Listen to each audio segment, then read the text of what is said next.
జోగిపేట పట్టణంలోని Pabbathi హనుమానాలయంలో 17వ ward councillor ఆకుల చిట్టిబాబు ఆధ్వర్యంలో నిర్వహించిన శ్రీ సీతారాముల కళ్యాణోత్సవానికి రాష్ట్ర వైద్య ఆరోగ్య శాఖ మంత్రి దామోదర్ రాజు నరసింహ, మంత్రి కూతురు త్రిషా దంపతులు హాజరయ్యారు. అలాగే బీజేపీ ఎంపీ అభ్యర్థి బీబీ పాటిల్ కూడా ఈ కళ్యాణోత్సవంలో పాల్గొని ప్రత్యేక పూజా కార్యక్రమాలు చేపట్టారు. అనంతరం అన్నదాన కార్యక్రమాన్ని నిర్వహించారు.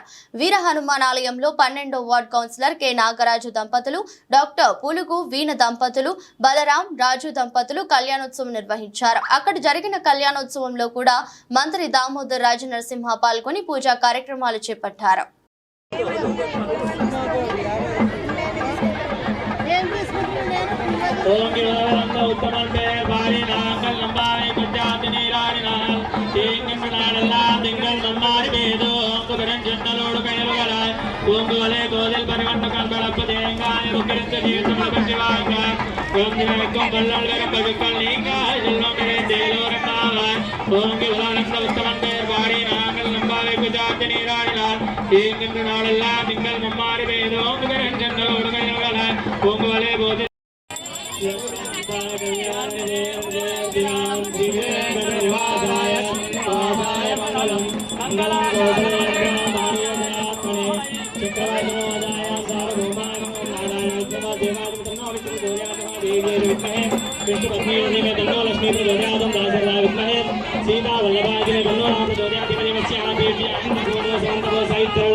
ఏం చేశారమ్మా?